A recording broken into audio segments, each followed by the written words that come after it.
Hello and welcome to the show which takes a look at the big stories covered by our news team this week, as well as the headlines in some of the local papers. Now, joining me to help navigate the hot topics, I'm delighted to welcome two successful local businesswomen, Vicky Wilkes from Phoenix Calibration in Dudley and Laura Cunningham, a chiropractor from Shifnal. Welcome to making your debut on the Big Centre sofa. Laura, let me start with you. What does a chiropractor do? What a chiropractor does is we look at all the muscles, the joints, the bones of the body, the nerves, and try and work out if there's been any problems, where those problems are, how we can come about to solving those and try and stopping them happening again in the future. So it's more than just bad backs, it's a lot more to it than that. It's a lot isn't it? more than just bad backs. Yes, obviously we're mainly known for backs and necks and that sort of problems, but we can also look at anything that's got to do with the muscles and the joints of the body. And the great thing about chiropractic is you don't need any sort of referral from your GP. We're a primary healthcare practitioners, which means that you can come straight to us with no need for other interference first. Does that mean then that you're not part of the sort of NHS structure in the area? No, we're totally separate in this area. There are parts of the country where we are in the NHS, and that's fantastic. We work alongside such professions as the physios, but in this particular part of the country, no, we're completely separate altogether. I do try very hard myself to integrate as much as possible with the NHS, so if a patient is already seeing a physio, then I'll liaise with that person to make sure we're giving them good care, and I'll also make sure to write to all the GPs and just let them know that their patient is also seeing me, receiving some care, which means their mainstream medical record stay as up to date as possible. Is it a sense of some frustration that chiropractic isn't recognised maybe more in the mainstream health sector? A disappointment, really, to be honest. I mean, it's such a useful profession, such a useful treatment method. We'd work really, really well alongside the other available ones that are already on the NHS, as is mentioned, physio, acupuncture. We all integrate really, really well, but the funding's just not there at the moment, so we're still private. Funding, every business has got an issue with funding, haven't they? Vicky, coming to you, your business sounds absolutely fascinating. Tell us about Phoenix Services then. Basically, in a nutshell, we make stuff that breaks stuff. So the equipment that we... Sounds like great fun. It's in the test lab. There's quite a few bangs going off at times. Controlled? Absolutely, yes. And if they pass the test, then not so much. But basically, it is mechanical destructive testing or mechanical testing. So that can be anything to anyone. A lot of people haven't heard of it. It's quite a niche, but it affects everybody in their everyday lives. So you'll have seen crash test dummies, which is an example of automotive testing, but it's not just the crumple zones. It's everything from door handles to indicators to the knobs and dials on your radio, aeroplanes, but also, for example, if you take any kind of tablet, so a pharmaceutical company will have a brand new drug formulation, they need to be confident that that drug will get into the packaging, make it to your home, popped out of the packaging, you take it and it still does its job at the right point in your system. So it's not a particularly niche testing you do, you basically can test stuff? Yeah, stuff. It's just that people aren't aware of it, I say, but literally our company does the complete testing solution, so people can send things to us to be tested, or we can design and build a machine from scratch if they've got a brand new technology, or if they've already got, a lot of places have their own in-house testing for research and development, and we can go and look after their equipment. But our customers are everything from global aerospace customers, and we travel over the world, or the local foundry who needs a quality control test to make sure each batch of casting is up to standard. And you're based in Dudley, right?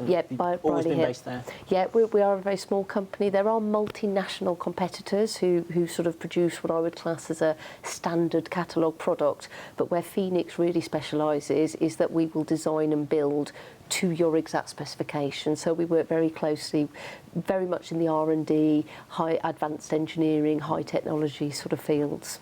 I imagine one of the great things really from both of your points of view then really is that no 2 days are the same, they're all pretty totally different. Very much so. Yes. Pros and cons to that, but yeah. Yeah, absolutely, I'm sure there are. Right, listen, let's get into the week's headlines. The first story is the one that's been dominating the headlines over the last few days, and I'm sure will continue to do so for quite a few weeks, because of course at the weekend David Cameron finally announced there will be a referendum on the 23rd of June to determine whether or not Britain will stay in the European Union. So, who says yes? Who says no? And do they know why they've made their mind up yet? Emma Wotton went out into Walsall to find out what the general public had to say. So the EU referendum is the 23rd of June. Will you be voting? I don't know really. I've just got to listen to the arguments, but I don't think there should be a referendum. Why do you think there shouldn't be a referendum? Well, David Cameron, I think that David Cameron called for the referendum. Then he says that we want to stay in Europe. So why did he ask for a referendum? Because it's going to cost us all an absolute fortune. If they renegotiate between now and June, then that'll cost us more money. The referendum will cost a fortune. Just as the referendum, does Scotland want to leave Great Britain? That cost a fortune, and we just end up paying for it. It's just a shame that he even thought of it. Yes, I definitely will be voting, but I haven't made my mind up yet. I think I need quite a bit more information. At the minute, I'm just listening to my husband, and I need to listen to Cameron and everyone else involved. But I will be voting. Well, I'll be voting, and unless somebody works really hard to change my mind, I shall be voting to come out of the EU. And why will you be voting for that? Because I don't think Cameron's come back with what he went for. I think it's a much watered down version, and he hasn't really told us the ins and outs of everything yet. I think we might have to wait years to get some of the benefits from what he's been dealing for. I think there's quite a lot of MPs in the cabinet who are voting against it. Boris has come out yesterday in favour of coming out of the EU. And I just think we're spending £35 million a week giving that money to Europe. That could be spent in far better ways to promote Britain and turn it into the country that it used to be. Potentially voting once I have more information. So is that what you think you need, more information? Yeah. There isn't enough for and for against at the moment, and they need to put it in layman's terms so, you know, typical British public understand exactly what we're getting into or getting out of. Interesting, that last comment there where they say, look, we need someone to put it into layman's terms for us. I imagine all you could really ask is that when we do go to the polls on the 23rd of June, that everyone who votes yes or votes no are clear in their own mind about exactly why and are not putting two and two together to reach 10, don't you think? Yes. Yeah, I think you've got to be confident in your own understanding, and it's such a personal thing because it affects every single person differently depending on what their job is, what their role is, how much of the legislation actually impacts on them on a day-to-day basis. I know my opinion is, and I'll say it openly, is that I would vote out because of employing people and the amount of legislation and some fairly incorrect engineering changes, things that are being sort of driven by legislation that aren't based on sound fact. If I didn't employ people, if I was self-employed, then I'm not sure that my feelings would be quite the same. So I don't think there is a right or wrong answer, but I think, like you say, it's about information and people understanding they're not just making a decision because they like a certain person or their neighbour is or their relative is. It's got to be, I think it has to be sound as far as possible. Does the EU have much of an influence on your business? It has a similar sort of influence on any business, I think. So if you're employing people, as you were saying, the employment laws and things that come in.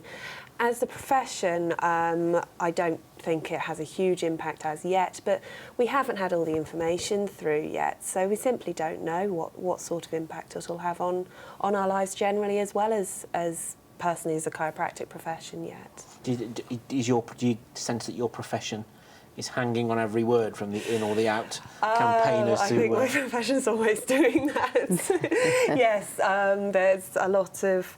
I think we're a little bit, at the moment, a bit more wrapped up in the junior doctors and their dispute than the EU dispute at the moment. But What? I mean, actually, it's probably a good way of talking about that, because, of course, we had junior doctors on strike, we talked about on this show last week. Yes. Of course, this week we've had... college lecturers going out on strike in protest at the lack of adult skills funding coming in and their own pay and conditions. But on the junior doctor side of it, how do you feel that your profession, the medical profession, is viewed at the moment? Do you think the public is still on the side of the junior doctors? Or? I think the public generally seems to very much be on the side of the junior doctors. Whether that's right or not, I don't know. My brother is a junior doctor, actually. He's a ophthalmological surgeon in training. And he was one of the ones out there picketing the hospital, saying, you know, this is absolutely ridiculous. My personal feeling is, well, I'm self-employed, so I've got a whole set of different issues, and what they're commenting on, you sit there as a self-employed person and go, well, your starting salary is this. I don't get a starting salary. No, so absolutely. it's very difficult, and I think it's a very emotional and very perceptive, easy to be influenced through it, through perceptions of what you see. I think there's a lot of that. You look at the information coming out as somebody outside of it. Again, I've got a friend who's just sort of qualified as a surgeon, and one person tells you that their working hours are going to be increased, another person tells you that they're going to be decreased. We just can't actually get to the root of the facts. Yeah. I mean, I have to say, on a common sense feeling, the idea of I've been in a hospital where over a weekend you can't have results. You just get the nursing staff, but nothing actually happens. So if we can get to a point where everybody can agree, the idea of actually getting the same treatment regardless of whether it's a weekend or a weekday does appeal to me, because people don't stop getting ill just because it's the weekend. I don't think anybody would disagree that the idea of a 7-day NHS makes perfect sense, doesn't it? I just don't understand enough of the facts to be able to decide which side of the fence I would support or not support. I'm in exactly the same situation myself, to be fair. I don't have a view one way or the other because I don't know all the information. Let's try something that I'm sure you will have a view on. Do either of you use the train service very often? Yes, occasionally. Well, listen to this one then, because consumer group Which has published a new survey outlining how satisfied we are with our local rail operators. Lindsay Smith went out to speak to the residents around here to see if they were happy with what they're getting. So how satisfied are you with your train service? I'd say it's moderately satisfied. I'd say that peak times there's not enough carriages, and I'd say that they probably need to improve on that, as well as speed of arrival time. It tends to be a couple of minutes behind schedule, so I'd say those are the two key points that they could improve on. Very satisfied. I use the train on a regular basis, at least 3 times a week, backwards and forwards to Birmingham. I find it's always on time, nice and comfortable, no problem. Easy in using the buses, if you like, and I've got a pass anyway, so I make the use of it. They're very pleased with it, never had a problem with it at all. So how satisfied are you with your train services? Somewhat satisfied. I mean, trains are always very busy. Like some services you can get on, you can get a seat. Other services you're like ending up like standing for a while. I came up from Portsmouth the other day, and most of the journey it was busy. I had to stand for like half of it, and it's not exactly a short journey to Walsall. More towards the end, I was able to find a seat, but that was more towards the end. Well, trains, sometimes they're delayed. That happens, mistakes, wherever, errors, wherever. But sometimes errors can't be stopped. So that's luck. So just go early and just be on time. To be fair, this is probably not the best week to ask me to be objective about this, because I got stranded outside Northampton on Tuesday for it felt like 2 hours. I think it was about 40 minutes. The issue I had then, though, is that when anything isn't running to plan, they don't give you any information, and that's the most frustrating thing, isn't it? I think that's life, isn't it? When something's gone wrong, you just want to be told, even if that is at this point, we don't know what's gone wrong, we'll update you in 5 minutes. So sort of, am I sitting here for 5 minutes, 50 minutes or 5 hours? Then you can adjust your mental sort of preparation accordingly. Yeah. What's your general feeling about the rail service around here? I think it's pretty good, actually. I mean, there are problems with it, of course, but I think you were just saying that if we don't feel particularly strongly one way or the other, we're probably having quite good goes. You don't come back home, do you, and say, I've got to tell you I had the most unbelievable train journey today. It just doesn't happen like that, does a good train journey is almost one that you don't remember, because you get on, it does its job, and I tend to use them predominantly if I'm going to London. I'll go direct into Euston, that's great. And if I'm going into Birmingham, 2 places I would never ever choose to drive. So I think it depends on your journey. If you've got to do lots of changes, the probability of your dissatisfaction goes up proportionately, because you're relying on a number of different sort of service providers at that point. And I think you were saying, if you're looking at going to maybe somewhere like South Wales and you think This is it. M6, M4, M4 and 7 crossing bridges and all the rest of it. Or the other journey I'll be doing soon is going down to Bournemouth. It's an incredibly long drive. Roadworks on just about every of the roads you're doing. It's just not worth it. I'd rather sit on a train and read my book. So on the whole, that's a thumbs up for the train service then? Personally. Good news, excellent. We'll be back after the break with more of the headlines from the local media.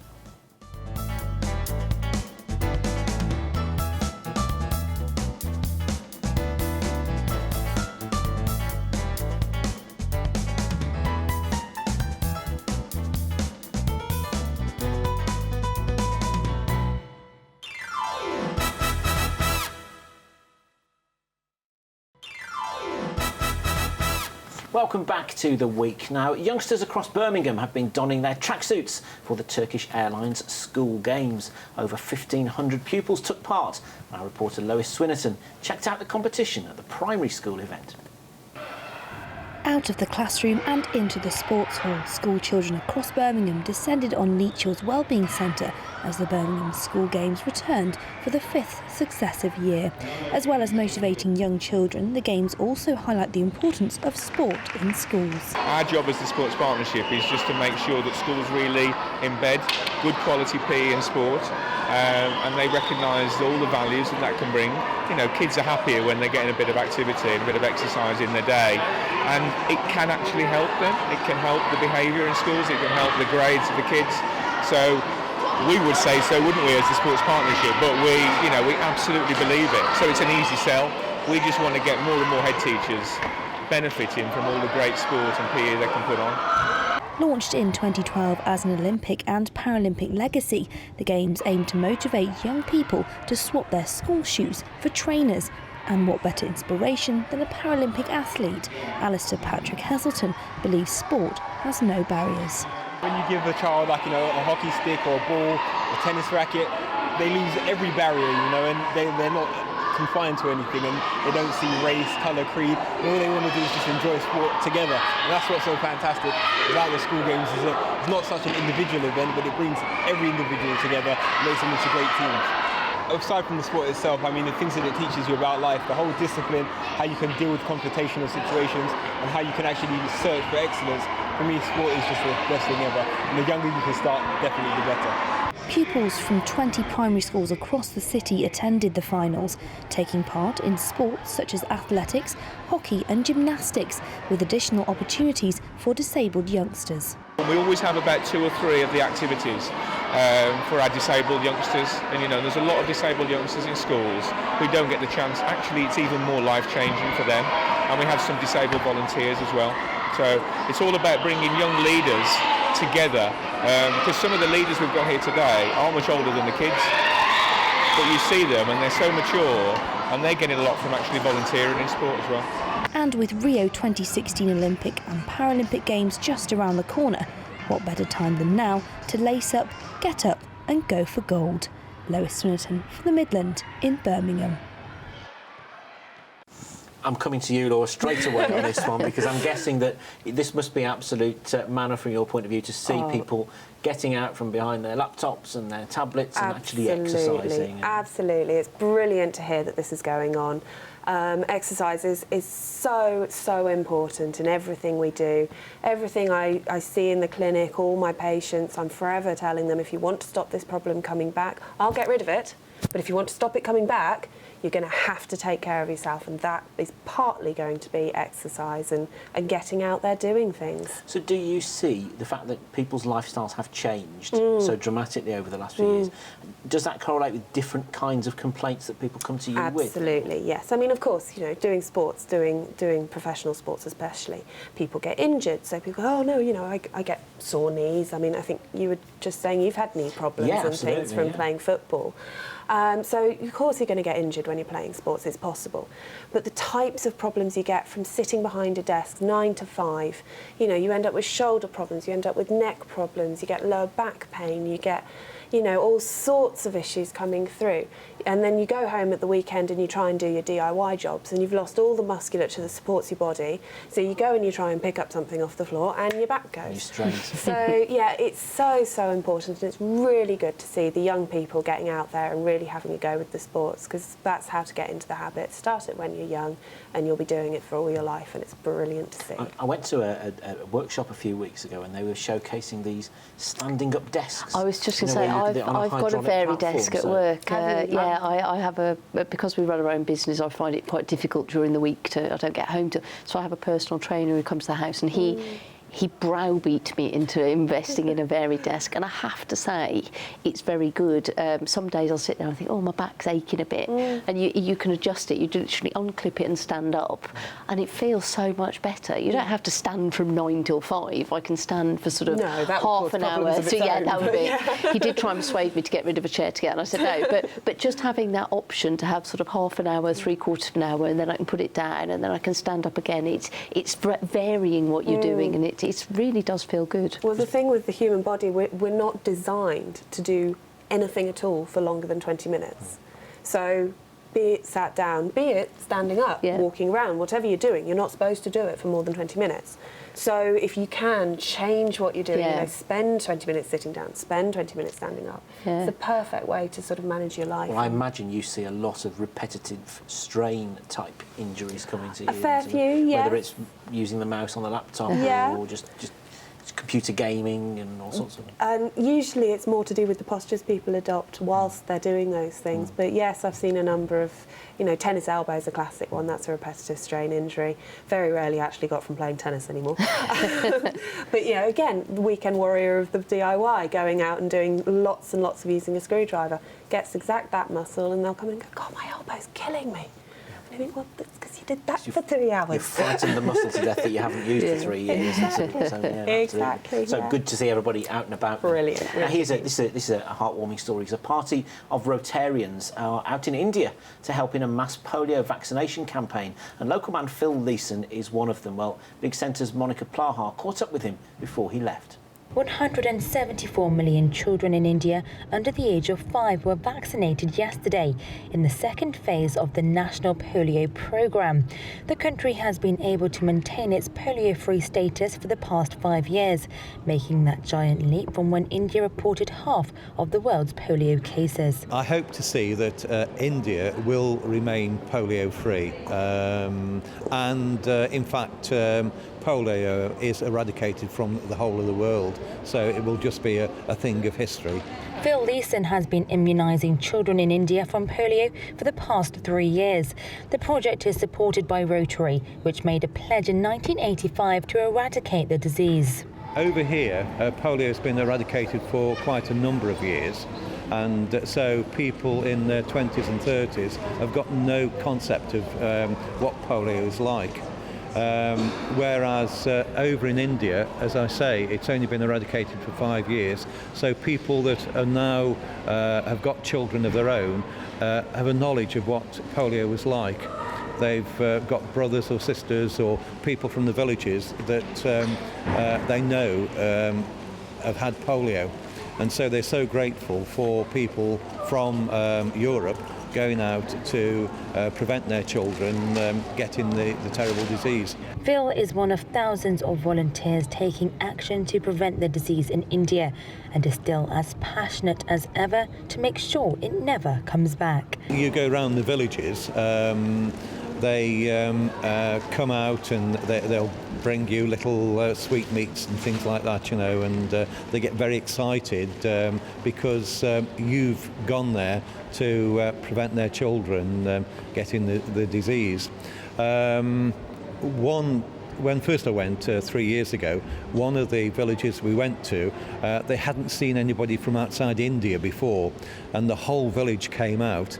It was like being royalty, you know, because everybody lined the streets to see these strange people. This is Monica Plahar for the Midland. You've got to admire, haven't you, the selfless approach like this, you know, because everyone would agree this is a fantastic thing to get involved in, but actually saying that, And then putting yourself forward and doing it's another thing altogether, isn't it? Yeah, absolutely. I always really admire people who do that. It's sort of really putting it, it's not just making a donation or it's not picking up or texting something. It's genuinely you yourself, putting yourself out to go and make such a fundamental difference to somebody else's life. I think it's absolutely admirable. It really is. And a reminder of just how great we can influence. You know, with the quality of life we've got here and the expertise we've got, you know, you hear all, we've had sport relief, haven't we, got going on at the moment, and children in need, and you know, there's so much money that gets donated from the UK now, isn't there, for these? So there's obviously, we are a very generous country, aren't we? Yeah, I think we are, yes. I don't think we sort of, it's like a lot of people say, we take for granted what we've got, and sometimes direct action is much more effective than donations. It's sort of the idea between not giving somebody money to buy water but teaching them to go and dig a well or giving them the facilities to do that. It's and vaccinations, that's changing those lives, not only for the people who don't get ill, but the cost on the infrastructure for supporting those people and the medicine and the family. You know, it's sort of that whole cost saving that's you just can't really put into context. And yet, ironically, over the last few years, the idea of certain vaccinations here in Britain has got a fair share of bad publicity, hasn't it? I mean, there's the MMR jab and all that sort of thing. And is that an area that you ever get involved in sort of advising with, or is that a different section? I don't know. I stay quite clear of that. We are trained in knowing what these things do. But we're not qualified to comment on medication of any sort. What do they do? In a nutshell. What, MMR? Yeah, well, you know, the whole idea of it, because essentially a vaccination is giving someone a little bit of the... They work in various different ways. There's lots of different ways they can work. The most common one is that they will give you either an active or a dead part of the virus, and it just shows, or infection of whatever sort.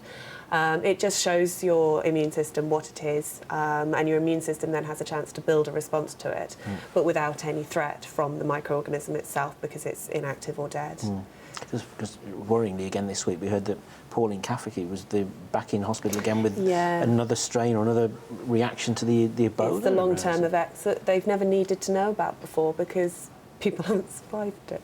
Yeah, I think they said, didn't they? They know more about Ebola from her than they've ever known in their past. So, and they're now looking at it in the other countries as well and realising the same problems happening with other survivors as well. It's sort of almost you don't know what potential problem's the wrong word, but sort of by helping people to survive, what then comes next, because like you said, you've never had that before. So difficult conversation to have, isn't it? Please will you go and expose yourself to something very unpleasant so that you can help medical research. It doesn't quite that happens more often than you'd think. Now we're going to take a break now for the Big Centre TV news headlines, but we'll be back after the break with more headlines, including a spotlight on working women.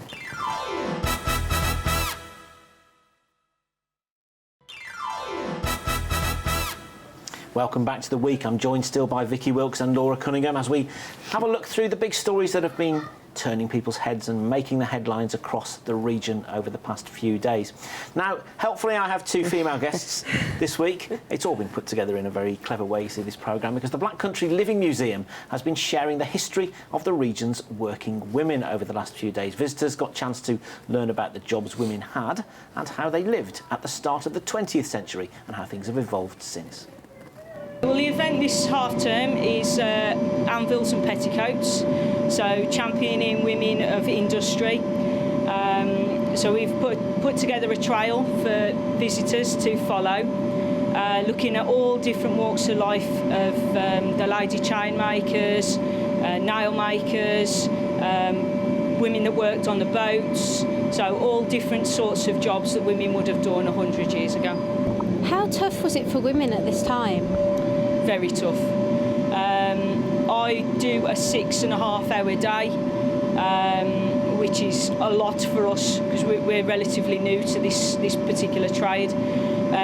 But they would have been working 12 hours a day. As a lady chain maker, you'd start working the chain at about the age of 10. So you'd learn from mum how to make chain. And then you would be making chain from the age of 10, you know, all your working life basically. What kind of stories are you telling? We're telling personal stories. There's my grandma.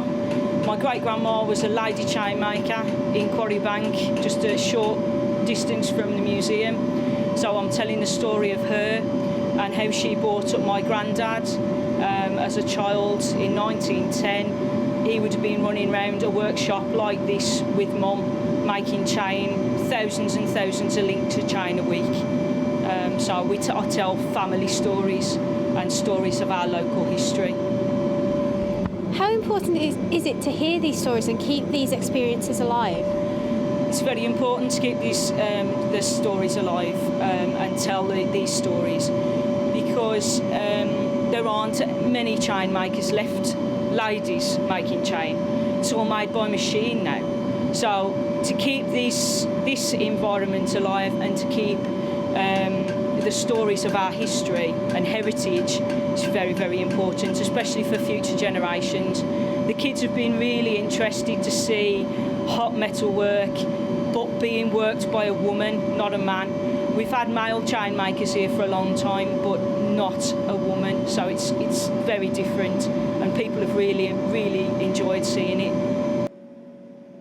It's a reminder, isn't it, that of just how times have changed and just how much more rapidly they're changing right now. Vicky, you were saying that you go into local schools and talk about this topic. Yeah, I'm quite heavily involved in they call it the STEM agenda, science, technology, engineering and maths. As a female engineer, business owner, I get sort of rolled out on a regular basis as a sort of ambassador for this. And it is, I say, I mean, I'm reasonably opposed to sort of just the term engineer or manufacturing, because it doesn't begin to cover the range of occupations that are within that industry. So it's everything from sort of chemical engineering, automotive engineering, pharmaceutical engineering, environmental engineering, even within construction, it's buildings, bridges, schools, houses. Some occupations 50-50, I say pharmaceutical, chemistry, what I would sort of perhaps think of as lab-based type work. But as soon as you get into the more manufacturing-based or the sort of the heavier engineering, it does drop. I would say on average maybe 10 to 15%, and even then it's quite often in the admin side. And yet, in all honesty, there's absolutely no reason. I try to explain to the girls that if you like maths, if you like being organised, if you like, you can just as easily run a River Island store and be a manageress there, or you can run an engineering company. The principles and the organisation are exactly the same. And do you find that it's just something that maybe they don't want to consider, or they just never looked at it in that way? I just think they don't look at it. I think it's a perpetuation of the image, to be honest. It's something that they think men do. I think quite often perhaps in school, even people who teach maths and physics, quite often male teachers. I think it's sort of that stereotype of a subject can be sort of brought down. I don't know, my chemistry and biology teachers always seem to be women, but my physics and maths teachers predominantly seem to be male. And so I think that's sort of brought in. So I think they just don't see it as an option. And again, I think this concept of manufacturing and engineering are used by the media and by teachers and a lot of other people, so it doesn't give young people that scope of imagination to look at all the possible career choices. Whenever you see a stock picture of an engineer or a manufacturer, it's a man, isn't it? Yeah. What's the split like in your business, is it? As far as I know, it's fairly even, to be honest. There are a good number of female chiropractors around, and men as well. I'm not aware of any particular gender bias. Obviously, once you go into the mainstream medicine side of it, the NHS side of it, there does tend to become quite a heavy emphasis on men being doctors and women being nurses. I guess, again, it's a stereotype that's been continued because there's absolutely no reason I think for it. Surgeons as well, isn't it? There's quite Surgeons a sort of that's very much seen as a male sort of thing, dominated. I know and male nurses, on the other hand, you'd think, oh gosh, that's a bit odd. Yeah. You know, it's not in any way, but it is often viewed that way. I think being a female engineer, I try to explain to people it's actually a really big advantage in some ways, because for me, I stand out in a crowd. If I'm talking to a customer, then okay, if you get something wrong, it stands out. But if you're doing a good job, then your opportunities are significantly higher than the sort of 90% male counterparts. And in any form of healthcare, there will be people who don't want to discuss their health problems with a man. So I get a lot of people who have searched high and low around the local area around me, and I happen to be one of only about 2 female chiropractors in the area. And they've looked for a long time to find a female chiropractor. They wouldn't feel comfortable seeing a male chiropractor. It's one of those things. Yeah, I mean, you were saying as well how you're driving past some roadworks the other day and saw an army of females, or well, a lady who was she was in all her high-vis gear, strolling along, sorting out the roadworks in Telford, and as I drove past, I suddenly thought to myself, how often do you see women working in roadworks? And yet again, no reason why not. Fantastic job for her to be doing if she likes being out in the outdoors. It was raining at the time, so lovely. But I think I'd like to do it seasonally.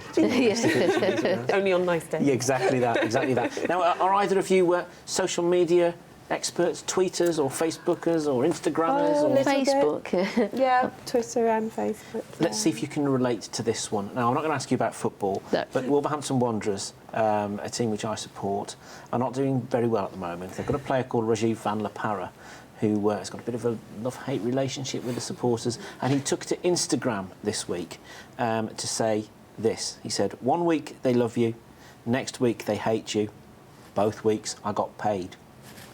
All sorts of furore has been caused by this, as you can imagine. Yeah. Criticism by the fans of them provoking or not recognising the importance of the people who essentially pay his wages. And I mean, football aside, last week we had another footballer, Jolyon Lescott, who tweeted a picture of his posh Mercedes after his team had lost 6-0.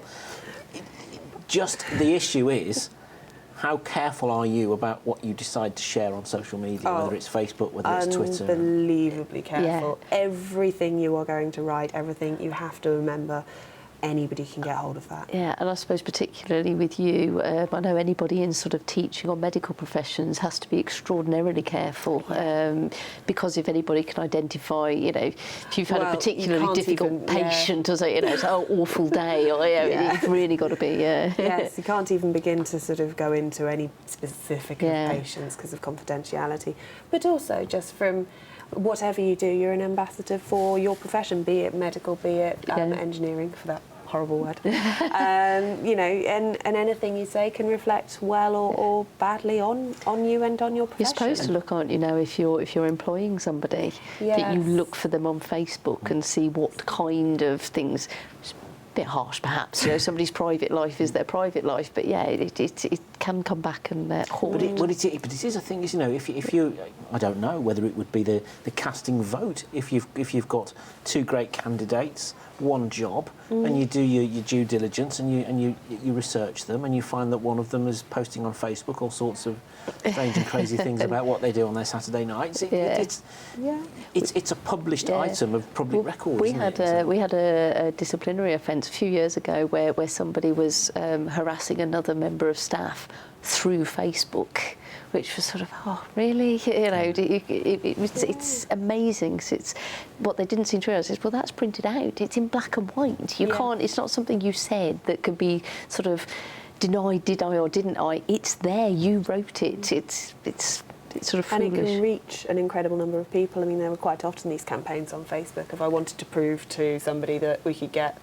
2 million people liking this or whatever, and it happens in very, very little time. And of course, the thing is about social media, it happens so quickly. You can put something out, without thinking it through quite properly, and 10 minutes later, it's around the world. I think quite often the most commonly retweeted and liked and all the rest of it of anything I've ever written was when I misspelt chiropractor. And people seem to think that was quite funny. Yeah. So, I think it's like all publicity is good publicity. Well, so you're all right. Before we demonise footballers completely, though, we should talk about the flip side. Stan Collymore, of course, another well-known local football character, story in the Express and Star this week. He's been joining a campaign to try and save a pub in Cannock called the Pied Piper. They wanted to knock it down and turn it into a supermarket, even though there were people who were waiting to try and take it on. Story this week is that the supermarket plans have been withdrawn, and it's hopefully got a second lease of life. We don't know, whether Stan's taking full credit for that, but of course, a footballer can also help put their name to a project and give it publicity, can't they? So I think if people are sort of in the public eye, they have a you know, they can do good with it and they can do bad. I think with the footballers before, it's not even necessarily what they say, it's the image they're portraying, which is basically, I'm only here for the money, which isn't really sort of thing. No, you're supposed to be passionate, you're supposed to be an ambassador for the sport, for your fans, for your club, which people feel incredibly loyal about. I think it always helped in previous years. I'm going to get all misty-eyed now about how it used to be, when a high proportion of local football clubs employed local people, local players, you know, not importing them in from Brazil and Uruguay. Far more Spain. likely to actually so they've really got a connection with the people that turned up on the terraces every week. It's great if people can use sort of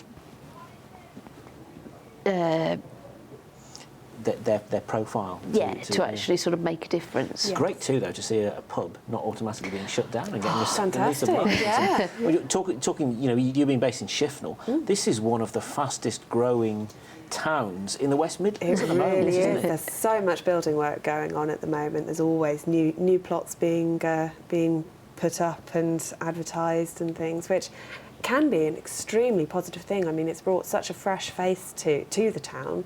Of course, some of the infrastructure is not yet caught up, so the road system struggles a little. I know it takes at least 2 weeks to get a GP appointment these days because there just aren't enough GPs.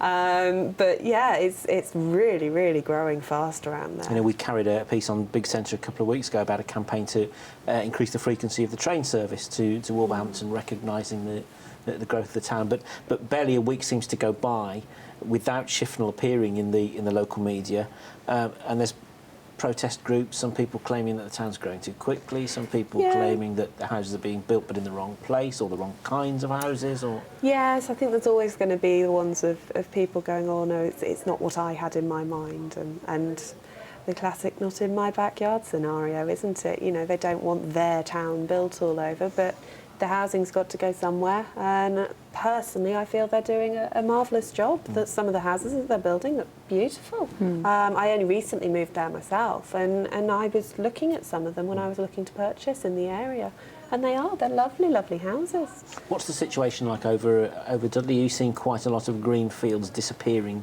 to be replaced by housing developments over there? Yeah, there's an awful lot going on around. I live in Pensnet and around sort of Tansy Green, and again, it's the infrastructure, because I know they are planning on doing the roads are bad enough driving past Rossall's Hall Hospital on an evening. I'm quite fortunate. I walk to work. I go across the Fenspool Nature Reserve to our factory, which is quite luxury, but for other people, and I have a different view on the whole housing thing, insofar as obviously I see industrial land that where factories have been, developers will buy up the land, they'll sit on the land, and then houses will be built next to an industrial estate, and then they will complain about the noise or the pollution, and then the environmental agency will come and shut it down. So it is an emotive subject. You have to say to them, hey, hang on a second, mate, we were here first. It doesn't matter. It doesn't matter. There's some really old, and as soon as the environmental agency get involved, it is almost always the industry that will suffer. There's sort of places like Thomas Dudley. There's a chemical works on an estate we used to be on, and you can see it. You can read the writing on the wall, and there doesn't seem to be much we can do about it. It's about where they put it, isn't it? Yes, it's and the quality. But yeah, houses are needed. I get that. Now, are you feeling hungry? You hungry? Peckish? Good, well. Always. In a bid to support Fair Trade Fortnight, as well as giving people the chance to win some prizes for their cakes, Big Centre TV's Aaron Wiggins has been out and about in Solihull. Have a look at this. Chocolate hedgehog, vanilla, and even ratatouille. No, it's not quite the British Bake Off, but with this selection of cakes on display in Solihull, you could be mistaken for thinking so. The Solihull Arts Complex hosted its third annual Fair Trade Cake Off competition on Saturday. Around 100 people came along to bake cakes and raise awareness for fair trade, a foundation that ensures that the producers of foods are not being ripped off. The man in charge of the event feels it's vital that when people do their grocery shopping, they know exactly what they are buying. Everyone loves cakes, everyone loves baking cakes. We've got the Great British Bake Off. It's all good fun. And connecting fair trade, the mark of fair trade, and the concept of ethical trading with a fun event that has broad family values and broad family appeal is great. So a lot of people have left now knowing a lot more about fair trade and ethical trading. There was a time when you knew who produced your food. You knew the milkman, and the milkman knew the farmer that had the cows. Now we just go to the supermarkets, we pick things up, and we have absolutely no idea where they come. You get people thinking about where their food comes from. They'll think about who produces it, and then they'll look for fair trade marks, they'll look for ways that they can fairly trade, because nobody wants to have their products and know that somebody else isn't being paid fairly. Millie Page! There were around 24 cake entries. The winners were announced at the end with a short ceremony, some of which were as young as 6 years old. However, alongside all of the fun, there was an important message behind the event. It's hugely important that people know that by buying fair trade products, they are helping people in other countries to, and not only people in other countries, but people in this country as well, to have a fair deal. Many products we buy are not in the fair trade, and it's causing people often a big problem with their businesses if people are not paying the right price for what they are getting. The event here today is in support of the Fair Trade Fortnight, which starts at the end of this month. The aim is to try and encourage more people to buy fair trade products, and if they taste just as good but also help improve people's lives, then it would suggest that you can have your cake and eat it after all. Aaron Wiggins for the Midland. He's stolen my line there, I'm afraid. I don't know what I'm going to say now. So, I mean, Fair Trade Fortnight, obviously, you know, as long as we feel that the money that we're spending is going to the people that need it, why would you not? Absolutely, yes. Are you bakers? A little bit, yes, from time to time. Unfortunately, if I bake, I eat what I bake. So it's not a You've got to good taste as you go along. Well, haven't you, to be exactly, fair? yeah. So what's your top tip for avoiding a soggy bottom, as they say? Well, make sure you take it out the tin as soon as you cook it, as long as it's supposed to be. Certain fruit cakes you leave in the tin to cook, but if you lift them out the tin, then they won't go soggy. The Sport Relief Bake Off that's on at the moment has been quite amusing, hasn't it? Because you see the full gamut of experience, don't you? It's probably I'm definitely in the sort of the Will Young category of coming out with my hands everywhere, and the end product not exactly being what I had in my mind's eye when I started. So I leave most of the cooking and baking in our house to my husband. I can chop and I can clean at the end. Everything in between is definitely his forte. Where you get a cake that looks like a pottery studio is where you start. But I think you're saying like the fair trade, I feel comfortable if I'm confident that it genuinely is, and it's not something that's actually backed by a multinational.